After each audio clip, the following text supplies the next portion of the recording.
दर्शकगण, श्रोतागण, भाई और बहनों, मातृशक्ति को नमन।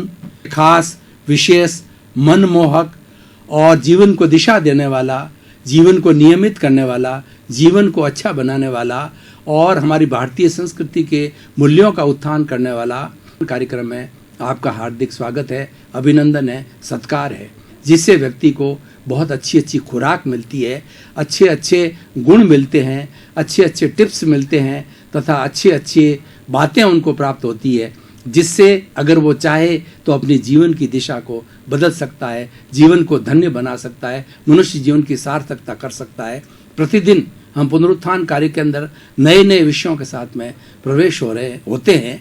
तो आज हम एक विशेष दार्शनिक विषय को लेकर आपके सामने प्रस्तुत हो रहे हैं। उस दार्शनिक विषय का नाम है भुगते उसकी भूल। ये दादा भगवान के दर्शन से लिया गया है। दादा भगवान का वीतराग विज्ञान दर्शन है, उससे लिया गया है।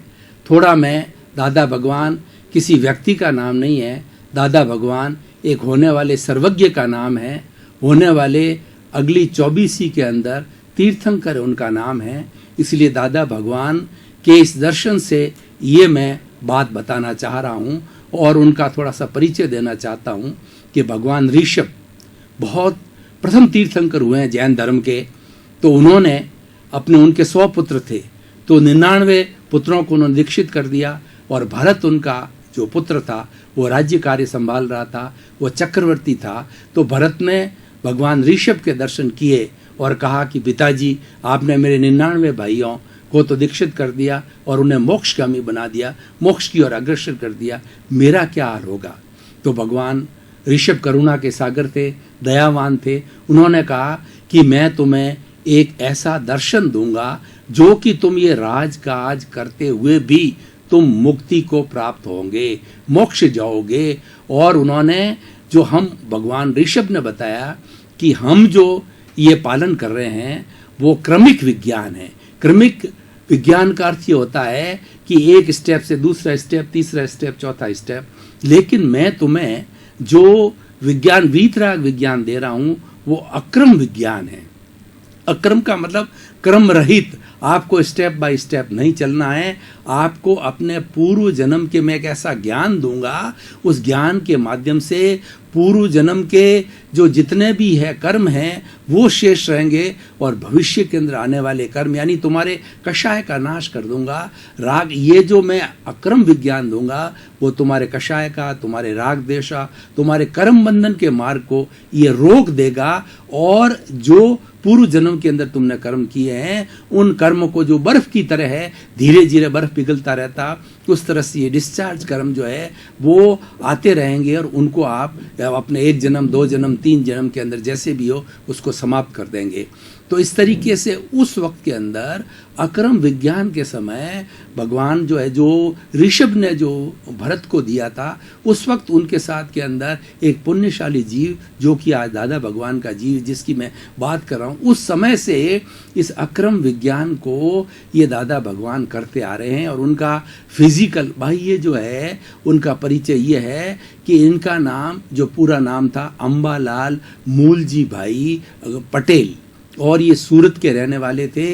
और ईस्वी सन 1908 के अंदर इनका बड़ौदा के अंदर जन्म हुआ था और उनको इसी अक्रम विज्ञान के कारण वो ईस्वी 1958 के अंदर जब बड़ौदा के स्टेशन के ऊपर, सूरत के स्टेशन पर ये बैठे हुए थे, तो उस वक्त के अंदर उनको एक वीतराग विज्ञान, एक सर्वज्ञ का जो ज्ञान हुआ उनको, और उस ज्ञान से उन्होंने जो है ये सारी चीज़ बताई। 1958 के अंदर उनको ज्ञान हुआ और 30 वर्ष तक वो ज्ञान का प्रचार प्रसार करते रहे। उन्होंने 5 आज्ञाएं दी है और उन 5 आज्ञाओं के आधार पर ये पिछले जो है 1958 के बाद से जो है ये अक्रम विज्ञान बराबर चल रहा है। इसके सैकड़ों, हजारों, लाखों, करोड़ों अनुयायी है और इसके अंदर कोई गुरु चेले का संबंध नहीं है। अक्रम विज्ञान ऐसा है, अक्रम विज्ञान को हम हाई जंप कह सकते हैं। अक्रम विज्ञान एक सीढ़ी है, अक्रम विज्ञान एक फ्लाइट है। अक्रम विज्ञान जो है वो एक लिफ्ट की तरह है कि वो आपको शीघ्र ही मोक्ष की ओर पहुंचाता है, क्योंकि इसके अंदर जो कर्म बंधन का जो ज्ञान लेने के बाद में जो कर्म बंधन का मुख्य जो राग द्वेष कषाय है उसको समाप्त कर दिया जाता है, उसको जला दिया जाता है, उसको भस्मीभूत कर दिया जाता है। इसी कारण जो डिस्चार्ज कर्म बचे हुए हैं वो उनका हर एक उनका जो निपटारा जो किया जाता है, इन्होंने 5 आज्ञा दी है। तो आज उनसे ही संबंधित विषय है भुगते उसकी भूल। इसका अर्थ क्या हुआ वो मैं विस्तार से बताना चाहता हूँ भाई और बहनों, दर्शकगण, श्रोतागण, कि हमारी जो आत्मा है ये कर्मों से आबद्ध है और ये कर्मों के अनुरूप ही सब कुछ होता है। हमारा हर व्यक्ति से कुछ न कोई लेन देन है, किसी का जो चुकाना है वो सारा अपने कर्मों के अनुरूप होता है। तो और कोई भी व्यक्ति हमें किसी तरह का दुख देता है या आराम देता है या कष्ट देता है, गाली देता है, कुछ भी हमारे साथ व्यवहार करता है, वो हमारे पूर्व अर्जित कर्मों के कारण होता है। हमने पिछले जन्म के अंदर कुछ कॉजेस डाल दिए थे, कुछ बीज डाल दिए थे, कुछ भाव के बीज डाले थे। वही भाव के बीज जो है आज डिस्चार्ज फॉर्म के अंदर आकर के और हम उसका भुगतान करते हैं। तो ये सारा हमारा लेन देन का है। तो लेकिन ज्ञान लेने के बाद के अंदर जो है कर्मों का, नए कर्मों का जो है चार्ज रुक जाता है। मन वचन काया की 3 बैटरियां हैं, ये कॉज के कारण चार्ज हो जाती है, लेकिन कॉज को हमने जब बंद कर दिया तो मात्र डिस्चार्ज शेष रहता है, जो कि पूर्व में कई कई जन्मों का अर्जित जो कर्मों का लेन देन है वो बाकी रहता है। और वो धीरे धीरे जिस तरीके से बैटरी डिस्चार्ज होती है वो डिस्चार्ज यानी नया चार्ज बंद हो जाता है। हम बैटरी की प्रक्रिया को समझें, चार्ज और डिस्चार्ज की, चार्ज करते हैं उसके बाद वो धीरे धीरे डिस्चार्ज होती है। तो हमने चार्जिंग करना बंद कर दिया तो मन वचन काया की बैटरी के अंदर जो डिस्चार्ज भरा हुआ है, जो हमने कॉजेज पहले इकट्ठे कर रखे होते हैं, वो धीरे धीरे वो दोषों को हम शुद्धिकरण करके क्षमा याचना के द्वारा, सामायिक आलोचना, प्रतिक्रमण, प्रत्याख्यान के द्वारा उन दोषों का हम शुद्धिकरण करते हैं। और शुद्धिकरण के बाद में उसको सारा डिस्चार्ज कहा जाता है। और जितना भी होता है वो सारा डिस्चार्ज है, क्योंकि चार्ज होना बंद हो गया। मुख्य बात यह है कि जो अक्रम विज्ञान का जो ज्ञान ले लेता है उसका चार्जिंग पक्ष बंद हो जाता है, उसके कषाय का विलय हो जाए, राग द्वेष का विलय हो जाता है। सारा कर्मों का बंधन जो होता है राग द्वेष से होता है, कर्ता भाव से होता है। तो इसके अंदर कर्ता भाव को समाप्त कर दिया जाता है और ये बताया जाता है कि कर्ता जो है ये 5 आज्ञा है, उसमें से एक आज्ञा है कि जगत नियंता व्यवस्थित शक्ति होती है। यानी मैं कर्ता भाव समाप्त कर दिया जाता है। मैं कर्ता नहीं हो सकता, कर्ता होने की मेरे में कोई योग्यता नहीं है। मैं तो मात्र एक निमित्त मात्र हूँ। कर्ता तो व्यवस्थित शक्ति है, जगत नियंता व्यवस्थित शक्ति है, वही कार्य करती है। एक ही आज्ञा होती है और 2 आज्ञा होती है कि व्यवहार रियल और रिलेटिव। रियल क्या होता है कि रियल के अनुसार जो है ये माना जाता है कि मैं शुद्ध आत्मा हूँ और जगत के समस्त जीवों के अंदर जितने भी 84 लाख जीवा योनि के जीव है, जगत के सब जीवों के अंदर मैं शुद्ध आत्मा का दर्शन कर उनको नमन करता हूँ। और व्यवहार दृष्टि से जो है मेरा नाम, जैसे सोहनराज, हर एक का अपना अपना नाम होता है, मैं सोहनराज हूँ और जगत के सब जीवों को व्यवहार दृष्टि से मैं पैकिंग और नामधारी, देहधारी, पैकिंग रूप में देखता हूँ। उसमें यानी वो देहधारी है, नामधारी है और पैकिंग रूप में वो रिलेटिव है और रियल है, शुद्ध आत्मा है। शुद्ध आत्मा को केंद्र में रखकर ही सारा अक्रम विज्ञान बनाया जाता है और बाकी जो कुछ हमारा व्यवहार पक्ष है वो सारा रिलेटिव है और सारे कर्मों का लेन देन होता है हमारे रिलेटिव होता है। रिलेटिव के अंदर मन होता है, वचन होता है और काया होती है। और इसके अंदर मुख्य ये होता है कि प्राप्त मन वचन के द्वारा जगत के किसी भी जीव को किंचित मात्र भी दुख न हो, इसकी थ्योरी है। इससे हमारे सारे दोषों का निराकरण होता है। हमने पूर्व जन्म के अंदर किस किस प्राणी से क्या क्या दोष किए, यानी उसको कितना कितना कष्ट दिया है, तो उसका हम प्रायश्चित करते हैं, उसका हम शुद्ध अंतःकरण से प्रतिक्रमण करते हैं और उसे क्षमा याचना करते हैं। तो उससे जो है हमारे दोष धुल जाते हैं। उन दोषों को धोने का जो मुख्य उपक्रम है, पहले सामायिक अर्थ होता है अपने दोषों को देखना, उसके बाद आलोचना, अपने दोष को स्वीकार करना, और तीसरा जो है वो प्रतिक्रमण का मतलब ये है जिस प्राणी के साथ हमने दोष किया है उस प्राणी से क्षमा याचना करना, मन से, वचन से, काया से, शुद्ध अंतःकरण से क्षमा याचना करना, प्रत्यक्ष रूप से या अप्रत्यक्ष रूप से हमने इस संसार रूपी नाटक के आरंभ से अध्यक्षण पर्यंत किसी भी जीव से किसी प्रकार का कोई कष्ट हुआ है तो हम उसे क्षमा याचना करते हैं। इसको प्रतिक्रमण कहते हैं। और प्रत्याख्यान ये है कि आने वाले समय के अंदर हम किसी भी प्राणी को कोई कष्ट न दें, और कष्ट देना दोष कहलाता है। और इस कष्ट के कारण ही हम इस 84 लाख जीवा योनि के अंदर भ्रमण करते हैं, उनको दोष कहा जाता है। तो वो हमें ये संकल्प करना होता है कि किसी भी प्राणी को हम कष्ट नहीं देंगे, उसका नाम प्रत्याख्यान है। ये संकल्प करना कि भविष्य के अंदर किसी भी प्राणी को कोई तरह का कष्ट न दिया जाए, ये सारा इसका उपक्रम होता है। अब ये हमारा जो आज का विषय है, भुगते उसकी भूल, इसका अर्थ ये हुआ कि हमारे साथ जो कोई भी घटित होता है इस पूरे ब्रह्मांड के अंदर, जो आपने नरक गति, तिर्यंच गति, मनुष्य गति, देव गति, ये 4 गतियां हैं। इन गतियों के अंदर कोई भी प्राणी ऐसा बलवान प्राणी नहीं है जो किसी भी व्यक्ति को दुख दे सकता है, या कोई भी ऐसा बलवान प्राणी, ऐसा देवता, कोई राक्षस या मनुष्य या कोई जीव जंतु, सिंह वगैरह, हाथी, ऐसा कोई नहीं है जो कि व्यक्ति का भला कर सके। क्योंकि ये जो कुछ होता है मनुष्य के पूर्व अर्जित कर्मों के कारण होता है। हमने जो कॉजेज पहले बोए हैं, हमने जो कर्मों का बंधन किया है, उसी का ही आज प्रतिबिंब हमें मिलता है, उसका ही आज प्रतिफल हमें मिलता है, और वही इफेक्ट कहलाता है। तो जो कुछ होता है हमारा इफेक्ट हमारा ही किया हुआ है, किसी अन्य का नहीं किया हुआ है। इसीलिए भुगते उसकी भूल, यानी आज अगर मुझे कोई कष्ट हो रहा है, मान लो मुझे बीमारी हो रही है, उदाहरण के तौर पे भाई और बहनों, तो ये बीमारी का कारण कोई अन्य नहीं है। उस बीमारी का कारण मैं स्वयं हूँ कि किसी न किसी पुराने मेरे भव के अंदर, जन्म के अंदर मैंने ऐसे भाव कर्म किए, ऐसे कॉजेस डाले हैं कि उन कॉजेस के कारण जो है मैंने दोष को अर्जित किया, और दोष का प्रतिफल मुझे आज मिल रहा है। इसी कारण मैं बीमार हो रहा हूँ। उदाहरण के तौर पर मैं आपको बताना चाहता हूँ कि कोई व्यक्ति हमारा मकान दबा कर बैठ जाता है, हमारा धन दबा देता है, और हमारे लेन देन के अंदर पैसे खा जाता है, तो इसका कारण ये है कि हमने पूर्व जन्म के अंदर उस व्यक्ति के साथ के अंदर उसका धन दबाया है, उसका मकान दबाया है, या उसके साथ के अंदर हम उसकी चोरी की है, तो वो आज हमारी जो कर रहा है, तो भुगत कौन रहा है? भुगत मैं रहा हूँ। और भुगते उसकी भूल का अर्थ क्या हुआ? ये भूल किसने की? ये भूल मैंने की, वो मैं भुगत रहा हूँ। इसीलिए आज इस सृष्टि के अंदर कोई भी प्राणी भुगत रहा है, चाहे उसको मन से, वचन से, काया से, बीमारी से, कष्ट से, किसी भी तरह का कष्ट कोई भी प्राणी आज भुगत रहा है। तो वो भुगतने के लिए वो भूल उसने की। भूल का यहाँ अर्थ है कि उसने कॉजेस डाले थे, बीज डाले थे, बीज ने आज उस वृक्ष का रूप लिया, जिसको हम इफेक्ट कह रहे हैं। वृक्ष जो बना है वो इफेक्ट है, और कॉज है वो बीज डाला गया है। तो भाव कर्म है वो हमारा कॉजेज है, वो डाला गया है। इसीलिए हमारी ये द्रव्य कर्म जो हमारे जो है आज भुगतने में आ रहा है।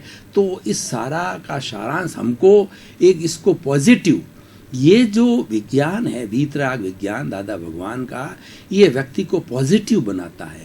आज हम रोज चर्चा करते हैं कि हमारा जीवन जो है वो पॉजिटिव होना चाहिए, और नकारात्मक भावों से विधायक भावों की ओर आना चाहिए। दुख में से हमें सुख निकालना चाहिए।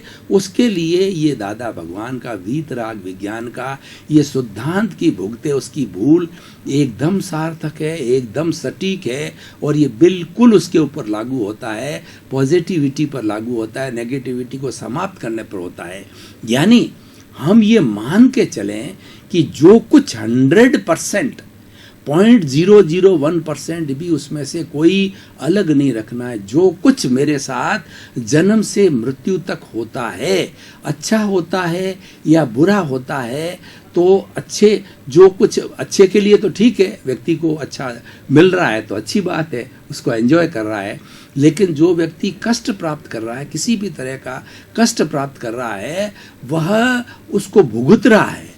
उसको वह उसको महसूस कर रहा है, और वो महसूस करने में भूल किसकी है? सामने वाले की भूल नहीं है, वो भूल मेरी है। मैं उदाहरण के तौर पर भाई और बहनों, दर्शकगण, आपको बताना चाह रहा हूँ कि अपन किसी जो है वो रोड के ऊपर जा रहे हैं और किसी व्यक्ति ने आकर के हमारे टक्कर मार दी, टक्कर मार करके हम गिर गए, गिर करके फ्रैक्चर हो गया।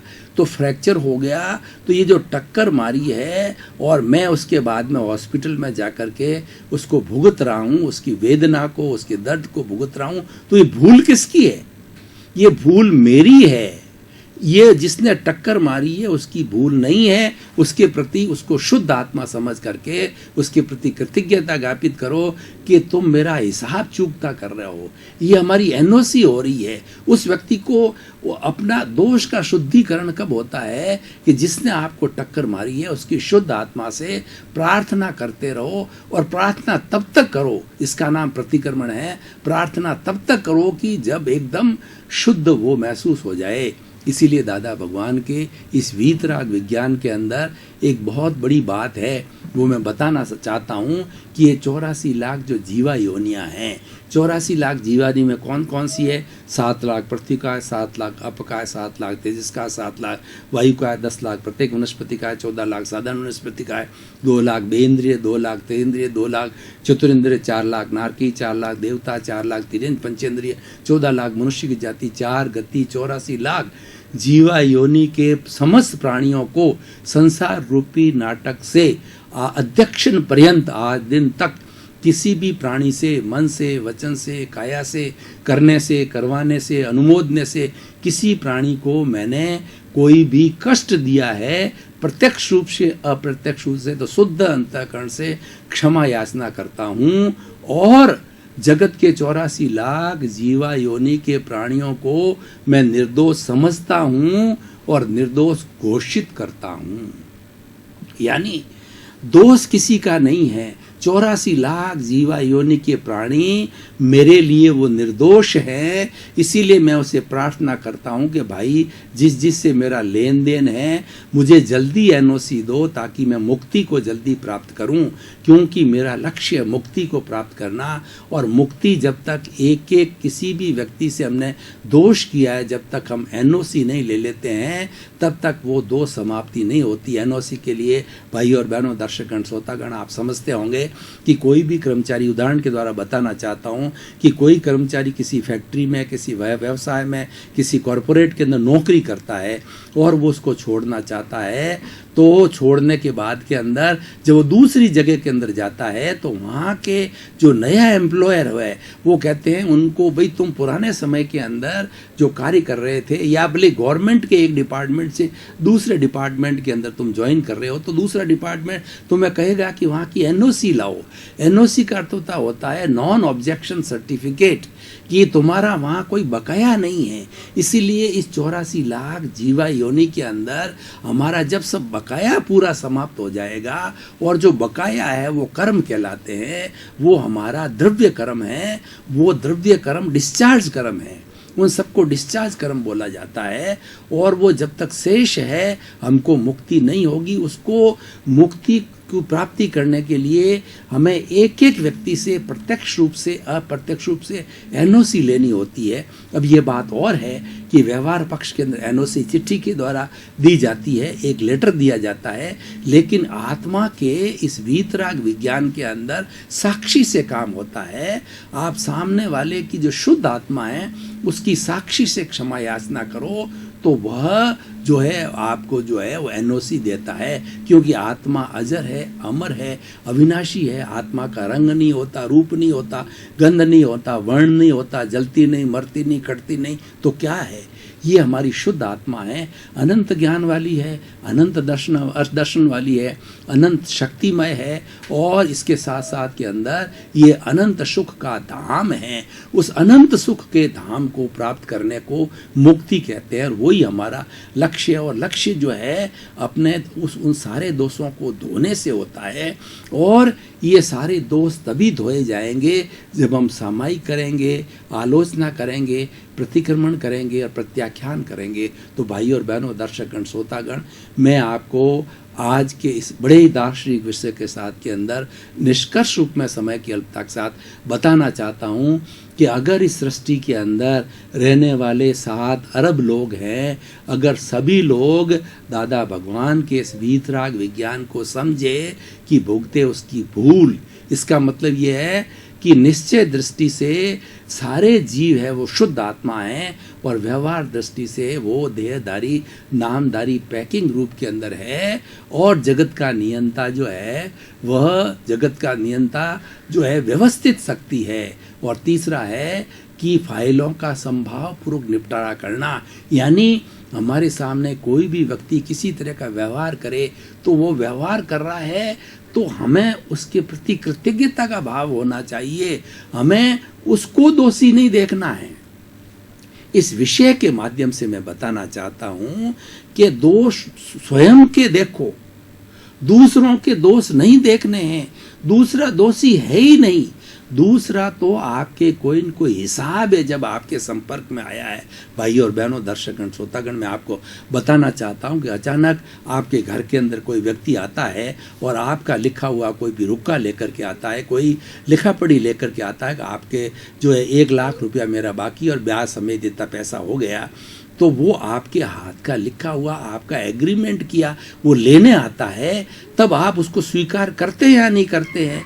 तो उसको स्वीकार किया जाता है। और एक ऐसा व्यक्ति जिसके पास में लिखित में कुछ न हो, आपका कोई अनुबंध नहीं हो, तो क्या उसकी हिम्मत हो सकती है? आ भी जाए तो झूठा साबित होगा। इसीलिए हमारे साथ के अंदर कोई भी अगर हमारा हिसाब बाकी नहीं है तो कोई भी व्यक्ति हमारे साथ दुर्व्यवहार नहीं कर सकता है। और ये एक वीतराग विज्ञान का पक्का नियम है। इस नियम का पालन लाइफ लॉन्ग करना चाहिए। तो हमें इस शीर्षक के नाते इसके माध्यम से मैं ये बताना चाहता हूँ कि जगत निर्दोष सब मेरा दोष, यानी 84 लाख जीवा योनि के प्राणी मेरे लिए निर्दोष है। मैं उनको निर्दोष मानता हूँ और मानता ही नहीं हूँ, निर्दोष घोषित करता हूँ कि उनका दोष है ही नहीं। जो सामने वाली वो आत्मा होती है वो आत्मा अव्याबाद कहलाती है। मान लीजिए आपकी आत्मा अव्याबाद है, मेरी आत्मा भी अव्याबाद है। अव्याबाद का मतलब शुद्ध आत्मा, उसके अंदर किसी व्यक्ति को दुख देने की उसके अंदर क्षमता ही दुख देती ही नहीं है, उसके अंदर लक्षण ही नहीं है। न तो तुम्हारी आत्मा में किसी को दुख देने का लक्षण है, न अगले की आत्मा के अंदर दुख देना लक्षण है। ये जो दुख दिया जाता है या लिया जाता है, ये सब हमारा कॉजेस है, ये हमारा हिसाब है, ये हमारे दोष है हमने एक दूसरे से किए हैं। उसका हम व्यवहार पक्ष के अंदर जो है जन्म लेकर के मन वचन काया के माध्यम से उसका हम भुगतान करते हैं, एनओसी लेते हैं। भाई और बहनों, दर्शकगण, श्रोतागण, तो मैं आपको बताना चाहता हूँ कि आज इस विश्व की सारी समस्याएं, मनुष्य से जुड़ी हुई सारी समस्याएं, अगर व्यक्ति ये मान ले कि भुगते उसकी भूल, तो अगर वो मान ले कि मैं भुगत रहा हूँ, मेरे साथ में हुआ है, चाहे कोर्ट केस हुआ है, चाहे मैं फ्रैक्चर हो गया, चाहे मेरा कैंसर हो गया, चाहे मेरे किसी ने मार दिया, पीट दिया, मकान लूट लिया, कुछ भी बुरा से बुरा कार्य का आज मेरे नफ़ा नुकसान हो गया धंधे के अंदर, कोई भी हमारे साथ के अंदर जो कष्ट की घटना, देखिए सुख की घटना जो होती है तो उसके लिए कुछ कहा ही नहीं जाता है। व्यक्ति को सुख मिलता है तो एंजॉय कर रहा है, अच्छी बात है, किसको कहाँ तकलीफ है।